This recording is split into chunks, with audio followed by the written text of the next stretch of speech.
എന്താണ് മനുഷ്യൻ ഇങ്ങനെ പലതും ആഗ്രഹിക്കുന്നതിന് കാരണം എന്ന് ചോദിച്ചാൽ, ഇവിടെ എല്ലാവർക്കും ആഗ്രഹം സുഖം എന്നൊരു അവസ്ഥയാണ്.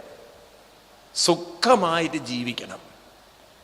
അങ്ങനെ സുഖത്തിന് വേണ്ടി മനുഷ്യൻ പോവുകയാണ്. എന്താണ് ഈ സുഖം എന്ന് പറഞ്ഞാൽ, നിങ്ങൾ അതിൻ്റെ ഉള്ളിലേക്കൊന്നൊക്കെ ഇറങ്ങി നോക്കൂ. ഒരു സുഖാവസ്ഥയിലിരിക്കുമ്പോൾ നമുക്ക് എന്തോ ഒരു ആശ്വാസം, ഒരു സമാധാനം, ഒരു സ്വസ്ഥത, എന്തോ ഒരു അവസ്ഥ. നിങ്ങളിങ്ങനെ മുറിയിൽ അങ്ങനെ വെറുതെ ഇരിക്കുമ്പോൾ ഒരു സുഖം അല്ലേ? വെറുതെ ഇരിക്കുമ്പോഴൊരു സുഖം. വെയിലത്ത് നടക്കുന്ന നിങ്ങളൊന്ന് കുറച്ച് തണലത്തിരിക്കുമ്പോൾ ഒരു സുഖം. നല്ലവണ്ണം നടന്ന് തളർന്ന് നിങ്ങൾക്ക് ദാഹിച്ച് തൊണ്ട വരേണ്ട നിങ്ങൾക്ക് ഇത്തിരി നല്ല വെള്ളം കിട്ടുമ്പോൾ, അതും തണുത്തതാകുമ്പോൾ ചിലർക്ക് പരമസുഖമാണ്. അതിങ്ങനെ ഒരു സുഖം. നല്ല ചൂടത്ത് നല്ല തണുത്ത വെള്ളത്തിൽ കുളിക്കുമ്പോൾ ഒരു സുഖം, ഒരു സ്വസ്ഥത. അപ്പം നിങ്ങൾ അതിലേക്ക് നോക്കിക്കഴിഞ്ഞാൽ നിങ്ങൾക്ക് കാണാം, ഈ സ്വസ്ഥത എന്നൊക്കെ പറയുന്നിടത്ത് മനസ്സ് വളരെ ശാന്തമാവാണ്. അപ്പം മനുഷ്യർക്കൊക്കെ വേണ്ടത് ഒരു കെട്ടടങ്ങിയിട്ടുള്ള ഒരു സ്വസ്ഥമായൊരു മാനസിക അവസ്ഥയാണ്. അതിനല്ലേ മനുഷ്യൻ ഓടുന്നത്. ഈ ഒരു അവസ്ഥ കൈവരിക്കാൻ വേണ്ടി നമ്മൾ ബാഹ്യമായ പലതിനെയും നമ്മൾ ആശ്രയിക്കുന്നതിൻ്റെ പേരാണ് ആഗ്രഹം. മനസ്സിനെ ഒന്ന് സ്വസ്ഥമാക്കാൻ വേണ്ടി ബാഹ്യമായ പലതിനെയും ആശ്രയിക്കുന്നതിൻ്റെ പേരാണ് ആഗ്രഹം. ഇപ്പം ഞാൻ പറയണു, എനിക്കൊരു ചായ കിട്ടിയ സുഖമായിരുന്നു എന്ന്. ഈ ചായ കുടിച്ചു കഴിഞ്ഞാൽ എന്താ കിട്ടുന്നത്? ചായ കുടിക്കുമ്പോഴെന്താ ഉണ്ടാവുന്നത്? ഒരു നല്ല ചൂടിൽ ഒരു നല്ല നിങ്ങൾക്ക് ഇഷ്ടപ്പെട്ട ചായപ്പൊടിയും അതിന് പറ്റുന്ന മധുരവും അത്രയും പാലും ഒക്കെ ഒഴിച്ചൊരു ചായ തരുമ്പോൾ നിങ്ങൾ നന്നായിട്ട് തോന്നുന്നു. ആ സമയത്തെ മാനസികാവസ്ഥ എന്താണ്? വളരെ ഒരു സ്വസ്ഥതയുണ്ട്. ആണോ അല്ലയോ? ഈ ഒരു സ്വസ്ഥതയ്ക്ക് വേണ്ടിയിട്ടാണ് നമ്മൾ ചായ കുടിക്കുന്നത്. ഇതുപോലെ നമ്മൾ എല്ലാറ്റിനെയും ആഗ്രഹിക്കുന്നത്, ആശ്രയിക്കുന്നതിന് കാരണം ഈ മനസ്സിൻ്റെ ഒരു സ്വസ്ഥതയ്ക്ക് വേണ്ടിയിട്ടാണ്. അങ്ങനെ നമ്മൾ പലതും ആശ്രയിച്ച് ജീവിക്കുമ്പോൾ, ആഗ്രഹങ്ങളുമായി ജീവിക്കുമ്പോൾ, നമ്മൾ ആശ്രയിക്കുന്നത്, ആഗ്രഹിക്കുന്നത്, നമ്മൾ ആശ്രയിച്ച സാധനം, നമ്മൾ ആഗ്രഹിക്കുന്ന സാധനം നമ്മൾ പ്രതീക്ഷിച്ച പോലെ ആവണമെന്നില്ല. അത് നമുക്ക് പ്രതികൂലമായി നമ്മൾ വരാൻ തുടങ്ങിക്കഴിഞ്ഞാൽ, ഇപ്പം നോക്കൂ, നിങ്ങൾക്ക് ചായ വേണം, നിങ്ങൾ വിചാരിച്ച ചായയൊക്കെ തന്നത്, പക്ഷെ ഗ്ലാസ്സിന് വൃത്തിയില്ല. അത് നോക്കുമ്പോണ്ട് അതിലൊക്കെ കൈയുടെ അടയാളമൊക്കെ, അല്ലെങ്കിൽ അതിലൊരു ചത്ത ഈച്ചയെ കാണണം. അത് കാണുന്നതോടുകൂടിയിട്ട് നിങ്ങളുടെ മനസ്സിൻ്റെ ആ സന്തോഷം പോയി. മനസ്സിലാവുണ്ടോ? ഈ തരത്തിലൊക്കെ അതാണ് ഈ ചില അച്ഛനമ്മമാരൊക്കെ ഉണ്ടല്ലോ, കുട്ടികളെയൊക്കെ കല്യാണം കഴിപ്പിച്ചു കൊടുക്കുമ്പോൾ വളരെ ശ്രദ്ധിക്കണം എന്ന് പറയുന്നത്. ഇപ്പം ഈ നിങ്ങൾ കണ്ടു, ഉത്തര എന്ന് പറഞ്ഞൊരു പെൺകുട്ടിയെ പാമ്പിനെയൊക്കെ കൊണ്ട് കൊല്ലിച്ച ഒരു വലിയൊരു, എന്താ പറയുക, ഇത്രയും ഗവേഷണം ആരും നടത്തിയിട്ടുണ്ടാവില്ല. പാമ്പിനെ കൊണ്ടൊക്കെ കൊല്ലിക്കുക എന്തൊരു ക്രൂരമായിട്ടുള്ള ചിന്ത. അവൻ എത്ര ദിവസം മെനക്കെട്ടുണ്ടെന്നറിയോ? അവനിങ്ങനെ സ്വപ്നഭൂമിയിൽ ജീവിക്കുകയാണ്. ഇവളുടെ സ്വർണം, ഇവളുടെ അച്ഛൻ്റെ അടുത്തുനിന്ന് പണം, ഇവളുടെ കുട്ടിയെ നിലനിർത്തുമ്പോൾ അതിൻ്റെ പേരിൽ വീണ്ടും പണം, ഇവളുടെ പേരിൽ അവൻ ഇൻഷുറൻസ് എടുത്തിരിക്കുക വലിയ തുകയ്ക്ക്.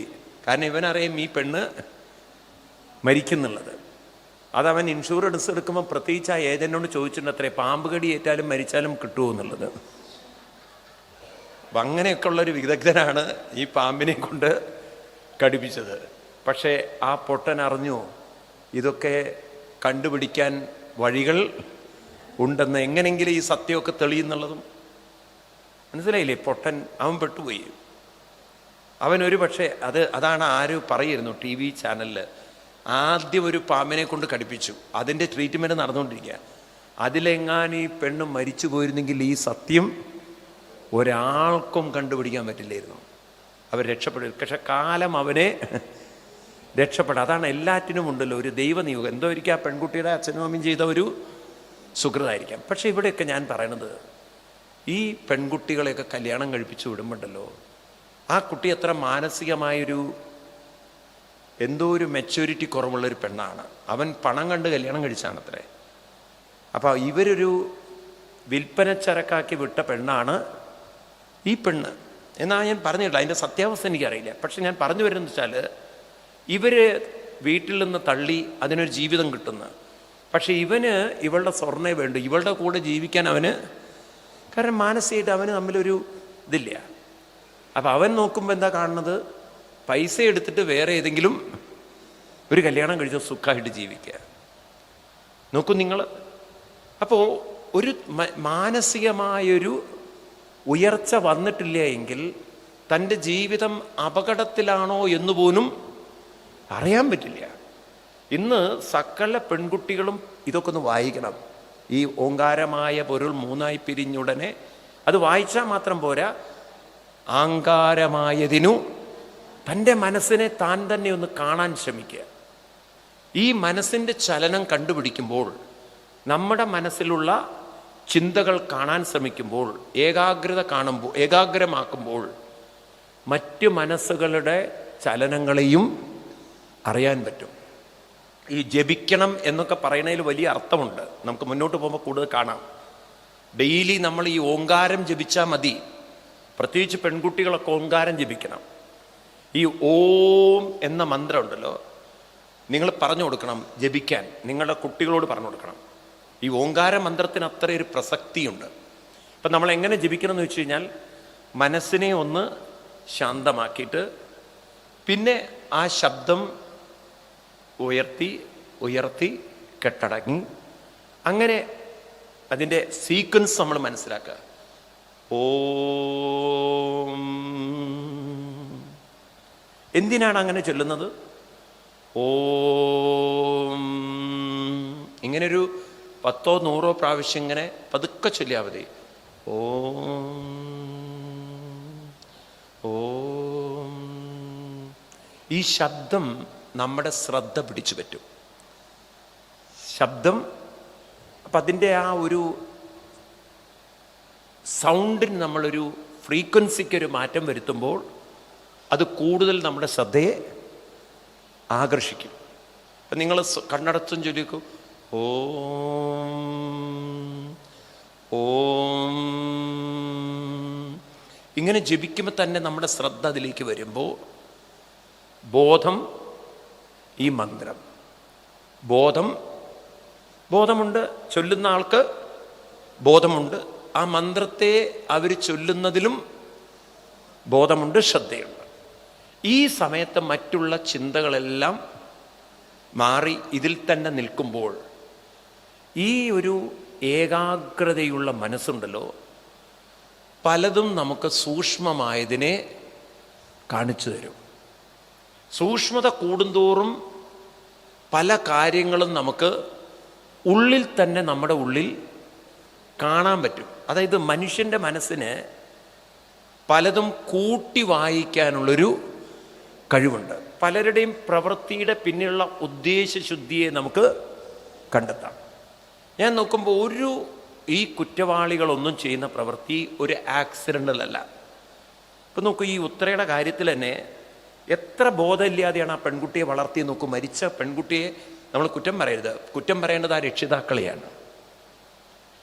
ഈ പെൺകുട്ടിക്ക് അണലി കടിച്ചു. എന്നാൽ എവിടെയെങ്കിലുമൊക്കെ ഒരു ചർച്ച വരില്ലേ, ഇങ്ങനെയുള്ള സ്ഥലത്ത് അണലി ഉണ്ടാകുമോ? ഇവൻ്റെ എന്തെങ്കിലും ഒരു പ്രവൃത്തിയിൽ സംശയം തോന്നില്ലേ? എന്തെങ്കിലും കാര്യത്തിൽ ഇവൾ മരിക്കാത്തതിലുള്ള ഒരു അസ്വസ്ഥത. കാരണം ഇവൾ മരിക്കാൻ വേണ്ടിയിട്ടാണ് പാമ്പിനെ വിട്ടതെങ്കിൽ സ്വാഭാവികമായിട്ടും അവൻ്റെ ഉള്ളിൽ ആ അസ്വസ്ഥത ഉണ്ടാവും. എവിടെയെങ്കിലും ഏതെങ്കിലും ഒരു ഡയലോഗിൽ അത് പുറത്തു വന്നിട്ടുണ്ടാവും. ഇതൊന്നും വായിച്ചറിയാനുള്ള കഴിവ് ആ പെൺകുട്ടിക്ക് ഉണ്ടായില്ലേ. ഈ പെൺകുട്ടി മരിക്കുന്ന ദിവസം തന്നെ ഇവൻ അടുക്കളയിൽ കയറുന്ന ജ്യൂസ് ഉണ്ടാക്കി കൊടുത്തു എന്നാണ്. ഇവൻ്റെ പ്രവൃത്തിയിൽ എന്തെങ്കിലും സംശയം തോന്നാൻ അത് മതി. കാരണം ഇവൻ അങ്ങനെ അടുക്കളയിൽ കയറുന്നവനല്ലത്രേ. അപ്പം ഇവൻ എന്തോ പ്രത്യേകം ജ്യൂസ് ഉണ്ടാക്കണോ, അതും ഇവളെ പ്രത്യേകിച്ച് ഇവൻ കുടിപ്പിക്കുകയാണ്. അപ്പം ഇവൾ എന്താ ബോധമുള്ളൊരു പെണ്ണാണെങ്കിൽ ആദ്യം ഇവനെ കൊണ്ട് കുടിപ്പിക്കണ്ടേ? ആ സാധനം അവനെ കൊണ്ട് കുടിപ്പിക്കാൻ ശ്രമിച്ചിരുന്നുവെങ്കിൽ ഈ കൊലപാതകം നടക്കില്ലായിരുന്നു. പക്ഷെ അതിനൊന്നുള്ള ബോധം വരണ്ടേ? വെറും സ്കൂൾ വിദ്യാഭ്യാസമാണ് മനുഷ്യൻ്റെ യോഗ്യത എന്ന് പഠിപ്പിക്കുന്ന ഫൂളിഷ് ലോകത്തിലാണ് നമ്മുടെ കുട്ടികൾ വളരുന്നത്. ആത്മീയത എന്ന് പറയുന്നത് മറ്റ് മതക്കാരെ പള്ളിയിൽ പോയി പ്രാർത്ഥിക്കുന്നതല്ല ഹിന്ദുവിൻ്റെ പ്രാർത്ഥന. നമ്മൾ പ്രാർത്ഥിക്കുകയല്ല, നമ്മൾ ധ്യാനിക്കുകയാണ്. ധ്യാനിക്കുക എന്ന് പറഞ്ഞാൽ അവനവൻ്റെ മനസ്സിൽ ഏകാഗ്രതയുണ്ടാക്കുമ്പോൾ ഏകാഗ്രമായ മനസ്സിന് മറ്റു മനസ്സുകളുടെ ദുഷ്ടത്തരങ്ങളെ കണ്ടുപിടിക്കാൻ സാധിക്കുക. വിതുരൻ, ഞാനിത് പറയുന്നത് മഹാഭാരതത്തിലൊക്കെ കാണാൻ നിൽക്കുക, ധ്യാനം ശീലിച്ച ആളായിരുന്നു ആര്? വിതുരൻ. ആ വിതുരന് മനസ്സിലാവുകയാണ് പാണ്ഡവരെ അരക്കില്ലത്തിൽ താമസിപ്പിക്കാൻ കൗരവന്മാർക്ക് വലിയ ഇഷ്ടം.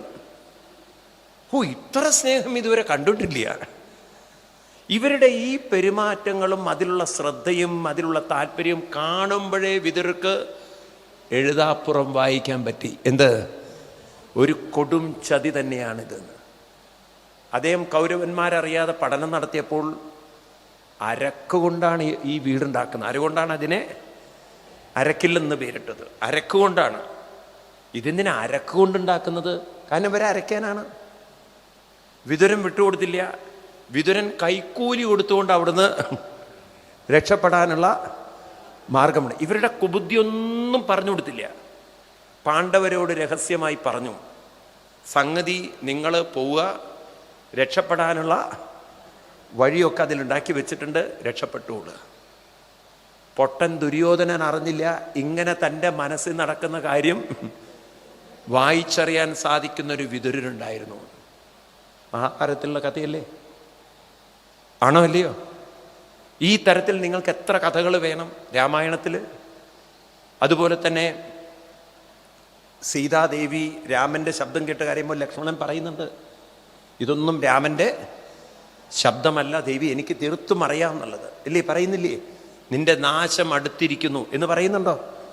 ഇതെല്ലാം കാണാൻ സാധിക്കുന്നൊരു മനസ്സവർക്കുണ്ടെങ്കിൽ അവരൊക്കെ ധ്യാനനിഷ്ഠരായ മനസ്സുള്ളവരായിരുന്നു. സത്യത്തിൽ ഇന്നത്തെ പെൺകുട്ടികളെയൊക്കെ ഒരു 101 പ്രാവശ്യം രാവിലെയും വൈകുന്നേരം ഓങ്കാരം ജപിപ്പിച്ചിട്ടേ വിടാവും. അങ്ങനെ ശീലിച്ചു നോക്കട്ടെ. ഒരുത്തനും അവരെ കൊല്ലാൻ സാധ്യല്ല. അല്ലാതെ ഈ ഡൗറി നിർത്തിയത് കൊണ്ടോ, ഇപ്പം അതൊക്കെയാണല്ലോ ചർച്ച വരുന്നത്. ഡൗറി നിർത്തിയത് കൊണ്ടെന്താ മനുഷ്യൻ ഉപദ്രവിക്കാതിരിക്കുമോ? മനുഷ്യൻ വേറെ ഏതെങ്കിലും ക്രൂരതയുടെ അക്രമത്തിൻ്റെ വഴി കണ്ടെത്തിയിട്ടുണ്ടാവും. സ്വർണം കൊടുക്കാതിരുന്നത് കൊണ്ട് ഈ ലോകത്തിലുള്ള പെണ്ണുങ്ങളെ കാതിരിക്കണം. അങ്ങനെയാണെന്ന് വെച്ചാൽ അമേരിക്കയിലൊന്നും സ്ത്രീകളോട് ഒരു അക്രമം ഉണ്ടാവരുത്. അവിടെ ഒരു സ്വർണവും കൊടുക്കാതെ കല്യാണം കഴിക്കണം. എന്താ അമേരിക്കയിൽ എന്താ സ്ത്രീകളോട് അക്രമമില്ല എന്നാണ് വിചാരിച്ചിരിക്കുന്നത്? ക്രൂരത ഇല്ല എന്നാണ് വിചാരിച്ചിരിക്കുന്നത്? മനുഷ്യൻ്റെ ഉള്ളിലുള്ള ദുഷ്ടത്തരത്തിന് ഒരിക്കലും സ്വർണം കിട്ടാത്തത് കൊണ്ടോ മറ്റോ ഒരിക്കലും ശമനം വരില്ല. സ്വഭാവത്തെ മാറ്റാൻ ഡൗറി നിരോധിച്ചത് കൊണ്ടൊന്നും സാധ്യമല്ല. സ്വഭാവം മാറ്റണമെങ്കിൽ, മറ്റൊരാളുടെ സ്വഭാവം തന്നെ അലട്ടാതിരിക്കണമെങ്കിൽ താൻ മാനസികമായി ഉയരാൻ പഠിക്കാൻ വേണം. അതെന്താ ഉയരുക എന്ന്? ധ്യാനത്തിലൂടെ മാത്രമേ തൻ്റെ അസ്വസ്ഥ ചിന്തകളിൽ നിന്നും പുറത്തു കിടക്കാൻ പറ്റുള്ളൂ. അസ്വസ്ഥ ചിന്തയ്ക്ക് മറ്റൊരു മനസ്സിൽ നടക്കുന്ന കാര്യം തിരിച്ചറിയാൻ പറ്റില്ല. അതൊരു വലിയ ദൗർബല്യം തന്നെയാണ്. അത് നിങ്ങൾക്ക് സ്വയം കാണാൻ പറ്റും. നിങ്ങൾ അസ്വസ്ഥരാണെങ്കിൽ നിങ്ങൾക്ക് മറ്റൊരാളുടെ മനസ്സിൽ എന്താ നടക്കുന്നതെന്ന് അറിയാൻ പറ്റില്ല. നിങ്ങളുടെ മനസ്സ് തന്നെ അസ്വസ്ഥമാണ്.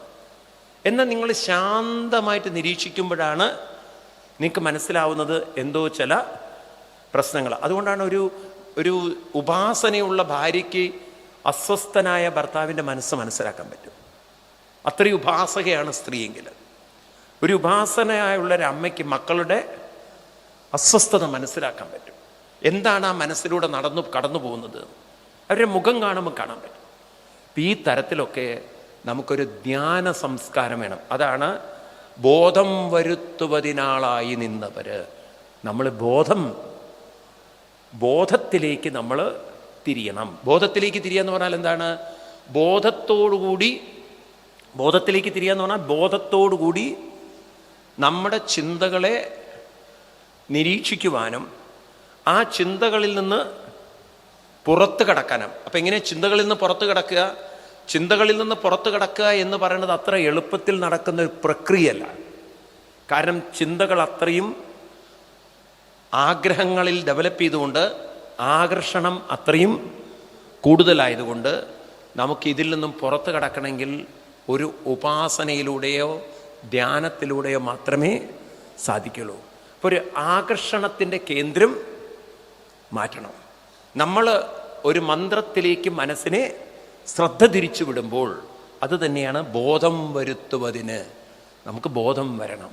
അപ്പം നമുക്ക് ബോധത്തോടുകൂടി നമ്മൾ കുറച്ചു നേരം മനസ്സിനെ ഏകാഗ്രമാക്കുമ്പോൾ നമ്മുടെ മനസ്സ് സ്വസ്ഥമാകും. മറ്റൊരു അസ്വസ്ഥ മനസ്സിനെ നമുക്ക് മനസ്സിലാക്കാനും സാധിക്കും. അതിൽ നിന്ന് ഉണ്ടാകുന്ന അപകടങ്ങളെ നമുക്ക് മനസ്സിലാക്കി രക്ഷപ്പെടാനുള്ള വഴികൾ കണ്ടെത്താൻ നമുക്ക് സാധിക്കും. മനസ്സിലാവുണ്ടല്ലോ? ഇതൊക്കെ എന്തൊരു സത്യമാണ് നോക്കൂ നിങ്ങൾ. ഈ ഒരു കഥയും കൂടി പറഞ്ഞാൽ നിങ്ങൾക്കിത് മനസ്സിലാവും. അതായത് മറ്റൊരാളുടെ മനസ്സ് അസ്വസ്ഥമാകുമ്പോൾ നമുക്ക് മനസ്സിലാവും അപകടം എവിടെയോ ഒളിഞ്ഞിരിക്കേണ്ടതെന്ന്. അപ്പം ആ സമയത്ത് നമുക്ക് രക്ഷപ്പെടാനുള്ളൊരു വഴി കാണണമെങ്കിൽ നമ്മുടെ മനസ്സ് വളരെ ശാന്തമായാലേ നമുക്ക് വഴികൾ കാണുള്ളൂ. അല്ലെങ്കിൽ നമ്മുടെ മനസ്സും അസ്വസ്ഥമാണെങ്കിൽ രക്ഷപ്പെടേണ്ടടുത്ത് നമുക്കൊരിക്കലും രക്ഷപ്പെടാൻ പറ്റില്ല. ഇപ്പം ഈ മഹാഭാരതത്തിൽ അങ്ങനെ ഒരു രംഗമുണ്ട്. അതായത് അഭിമന്യു മരിച്ചപ്പോൾ അർജുനൻ്റെ മനസ്സ് മുഴുവൻ ഇളകി മറിഞ്ഞു. കാരണം അത്രയും അർജുനന് പ്രിയപ്പെട്ട ആളായിരുന്നു ആര്? അഭിമന്യു. അഭിമന്യുവിൻ്റെ മരണത്തെ ഉൾക്കൊള്ളാൻ പറ്റിയില്ല. അപ്പോഴേക്കും വീറും വാശിയും പ്രതികാരവും പ്രതിഷേധവും ഒക്കെ വന്നിട്ട് ഞാൻ ഇന്ന് തന്നെ ജയദ്രഥനെ വധിക്കും എന്ന് പ്രതിജ്ഞ ചെയ്യാണ്. പക്ഷേ ആ അസ്വസ്ഥ മനസ്സോടുകൂടി ഒരിക്കലും ജയദ്രഥനെ ജയിക്കാൻ പറ്റില്ല. കാരണം അത്ര സംരക്ഷണമാണ് കൗരവന്മാർ ജയദ്രഥന് കൊടുത്തത്. കാരണം അർജുനൻ ഒരു വേണ്ടാത്ത ശപഥം ചെയ്തു. എന്താ ശപഥം എന്നറിയോ? ജയദ്രനെ സൂര്യാസ്തമയത്തിന് മുമ്പ് കൊല്ലാൻ പറ്റിയില്ലെങ്കിൽ ഞാൻ സ്വയം മരിക്കുന്നുള്ളത്. അപ്പം ഒരു വെടിക്ക് രണ്ട് പക്ഷിയാണ്. ഇവിടെ ജയദ്രനെ സംരക്ഷിച്ച് നിർത്തിയാൽ വൈകുന്നേരം ആകുമ്പോഴേക്കും ആരും മരിച്ചോളും. ഇത് കൃഷ്ണൻ മനസ്സിലാക്കി. ഇവർ ഈ തന്ത്രം മെനഞ്ഞിട്ട് ഇവനെ ഒളിപ്പിച്ചു വെച്ചു. ആരെ? ജയദ്രനെ ഒളിപ്പിച്ചു വെച്ചു. കൃഷ്ണൻ വിടുവോ? കൃഷ്ണൻ തൻ്റെ സങ്കല്പശക്തി കൊണ്ട് സൂര്യനെ അസ്തമിപ്പിച്ച് കളഞ്ഞു. അന്ന് വാച്ചില്ലാത്തതുകൊണ്ട് രക്ഷപ്പെട്ടു. വാച്ചില്ലാത്തത് കൊണ്ട് അവർ നോക്കിയില്ല സമയത്രയെന്നുള്ളത്. മറ്റേതിപ്പം 3 മണിക്കൊക്കെ നമുക്ക് സൂര്യൻ അസ്തമിച്ചു കഴിഞ്ഞാൽ മനസ്സിലാവും മഴക്കാറ് കൊണ്ടാണെന്ന്. സൂര്യൻ അസ്തമിക്കാനായില്ല. ഇത് സൂര്യൻ അസ്തമിച്ചു എന്ന് ഇവർ തെറ്റിദ്ധരിച്ച് വിജയകാഹളം. കാരണം അർജുനൻ്റെ മരണം കൂടി ആഘോഷിക്കാൻ പോണത്. ഇവർ ജയദ്രനെ തോളിലേറ്റി ഡാൻസ് കളിക്കുക. വല്ല കാര്യമുണ്ടോ? ഇലക്ഷനിലൊക്കെ ജയിച്ച പോലെ അവർ ജയദ്രനെ ഉയർത്തിക്കാട്ടിയതും അർജുന ടാപ്പ് അടിച്ചോളൂ എന്ന്. ആ ഒരു സമയം വരെ അർജുനൻ്റെ മനസ്സ് ശാന്തമാക്കാൻ കൃഷ്ണന് സാധിച്ചു എന്നുള്ളതാണ്. അപ്പം ആ ശാന്തചിത്തമായി അങ്ങനെ വെച്ചപ്പോൾ അർജുനനറിയാം കുറച്ചു കഴിഞ്ഞാൽ സൂര്യൻ വരും. സൂര്യൻ വരുമ്പോൾ ഇവൻ ഞാഞ്ഞുള്ള പോലെ ഗ്രഹണ സമയത്ത് ഞാഞ്ഞോളും തലപൊക്കെന്ന് പറഞ്ഞ പോലെ സൂര്യൻ അസ്തമിച്ചു കഴിഞ്ഞാൽ പിന്നെ ഇവൻ തലപൊക്കുന്നറിയാം. അപ്പം സൂര്യൻ എന്താ പറയുക അസ്തമിച്ചു എന്ന് കണ്ടതും ഇവർ വിജയാഹ്ലാദം നടത്തുമ്പോഴേക്കും ഇവൻ്റെ തല വന്നതും സൂര്യൻ വന്നതും കഴുത്ത് തെറിച്ചതും ഒരുമിച്ചായി. ഈ ഒരു കാര്യങ്ങളൊക്കെ കൃത്യമായി ചെയ്യണം എന്നുണ്ടെങ്കിൽ മനസ്സിനത്രയും ശാന്തത വേണം. അർജുനൻ ഒരുപക്ഷെ നമ്മളെപ്പോലെ ആയിരുന്നു ഇരിക്കുക. ഇനിയിപ്പോൾ എന്ത് ജീവിതം, ഇനിയിപ്പോൾ എന്ത് മരണം, നെഞ്ചത്തടിച്ചിട്ട് ഇനിയിപ്പോൾ എനിക്ക് എന്തിനാ യുദ്ധം എന്ന് പറഞ്ഞ് നേരെ വീട്ടിൽ പോയിട്ട് മകൻ മരിച്ച ദുഃഖത്തിൽ കടന്ന് കരയായിരുന്നെങ്കിൽ മഹാഭാരതത്തിൻ്റെ ചരിത്രം ഇങ്ങനെ ആവില്ലായിരുന്നു. അപ്പം മനസ്സ് ആ ഒരു പ്രതിസന്ധിയെ നേരിടാൻ ശാന്തമാക്കാൻ, നമുക്ക് ഒരു വലിയ നഷ്ടത്തിലും മനസ്സിനെ ശാന്തമാക്കാൻ അർജുനന് സാധിച്ചിട്ടുണ്ടെങ്കിൽ അത് കൃഷ്ണനാകുന്ന ഗുരുവിൽ നിന്നും കിട്ടിയ ഒരു ഗൈഡൻസാണ്. ഇത് തന്നെയാണ് ധ്യാനം. ഈ ലോകത്തിൽ ജീവിക്കുമ്പോൾ മനസ്സുകൊണ്ടുള്ളൊരു കളിയാണ് ജീവിതം. ബോധവും മനസ്സും, ഈ ബോധശക്തി ഉപയോഗിച്ച് മനസ്സിനെ കെട്ടടക്കാൻ, മനസ്സിൻ്റെ അസ്വസ്ഥതയിൽ നിന്ന് പുറത്തു കടക്കാൻ സാധിച്ചാലേ മറ്റുള്ളവരുടെ ദുഷ്ടചിന്തകളിൽ നിന്നും സ്വയം രക്ഷപ്പെടാൻ സാധിക്കുകയുള്ളൂ. അല്ലാത്തവർക്കാണ് ദുരിതങ്ങളും ദുഃഖങ്ങളും എന്നും ഉള്ളത്. ഇതിനൊരു അവസാനമില്ല. നമുക്ക് കൂടുതൽ മുന്നോട്ട് പോകുമ്പോൾ കാണാൻ പറ്റും. അപ്പം അതുകൊണ്ട് ഓങ്കാരമായ പൊരുൾ ഡെയിലി കുറച്ച് നേരം എന്ത് ചെയ്യണം? ഓങ്കാരം ജപിച്ച് ആങ്കാരം എന്ന് പറഞ്ഞാൽ അനന്തമായ ബോധത്തിലിരുന്നു കൊണ്ട് നമ്മൾ ഈ മനസ്സിൽ നടക്കുന്ന ചിന്തകളെ നമ്മൾ സാക്ഷിയായി നിന്നുകൊണ്ട്, നമുക്ക് ബോധം വേണം. ബോധം ഇതിന് സാക്ഷി മാത്രമാണ്. ബോധത്തിലാണ്, അനന്തമായ ബോധത്തിലാണ് ഈ ചിന്തകളൊക്കെ നിലനിന്ന് മറയുന്നത്. അതുകൊണ്ട് ചിന്തകളിൽ നിന്നൊക്കെ നമുക്ക് പുറത്ത് കടക്കാൻ കഴിയുന്നത് മന്ത്രങ്ങളിലുള്ള ഏകാഗ്രത കൊണ്ടാണ്. അപ്പം അങ്ങനെ കുറച്ചു നേരം ഒരു 101 പ്രാവശ്യം ഓങ്കാരമൊക്കെ ജപിച്ച് അതിൽ മനസ്സിനെ ഏകാഗ്രമാക്കി എന്തു തന്നെ ദുഃഖ, ദുരിത, വിഷാദം വന്നാലും ഒരു നിമിഷം നമ്മൾ അതിലേക്ക് വീണുപോയാലും അടുത്ത നിമിഷം നമ്മളെ അതിൽ നിന്നും മാറ്റിയെടുക്കാനുള്ള ബോധശക്തി നമുക്ക് വരുത്തി ഉണ്ടാക്കണം. ആ ശക്തി നമ്മളിൽ വന്നു കഴിഞ്ഞാൽ ആചാര്യ അനുഗ്രഹം നമുക്ക് ഗുരുക്കന്മാർ തന്ന വഴി നമുക്ക് ക്ലിയറായി. അതിന് തന്നെ അനുഗ്രഹിക്കണം. നാരായണായ നമഃ. ഇപ്പം ഗുരുക്കന്മാരെ നമിക്കുന്നു. തൻ്റെ അന്തരാത്മാവായ താൻ തന്നെയായ ബോധത്തെ നമിക്കുന്നു എന്ന് മാത്രമല്ല, ആ ബോധത്തിലേക്കുള്ള വഴി കാണിക്കാനുള്ള, അല്ലെങ്കിൽ ആ ബോധശക്തിയെ പ്രയോജനപ്പെടുത്താനുള്ള മന്ത്രങ്ങളെയും നമിക്കുന്നു. അപ്പം നാരായണ മന്ത്രം കൊണ്ട് നാരായണനാകുന്ന ബോധത്തെ നാരായണനാകുന്ന ഗുരുവിലൂടെ കാണിച്ചു തന്ന വഴിയിലൂടെ മുന്നോട്ട് പോകാൻ സാധിച്ചാൽ നമ്മുടെ ദുരിതങ്ങളിൽ നിന്നും നമുക്ക് പുറത്തു കടക്കാൻ വഴിയുണ്ടെന്ന് 1-ാമത്തെ ശ്ലോകത്തിൽ എഴുത്തച്ഛൻ നമുക്ക് മനോഹരമായി പറഞ്ഞിരിക്കുന്നു. ഇനി ഇവിടുന്ന് അങ്ങോട്ട് കൂടുതൽ അഗാധമായ വേദാന്ത തത്വം വളരെ ലളിതമായിട്ട് മനുഷ്യർക്ക് മനസ്സിലാക്കാൻ പറ്റുന്ന വിധത്തിൽ, നമുക്ക് ആചരിക്കാൻ പറ്റുന്ന വിധത്തിൽ കാണിച്ചു തരികയാണ്.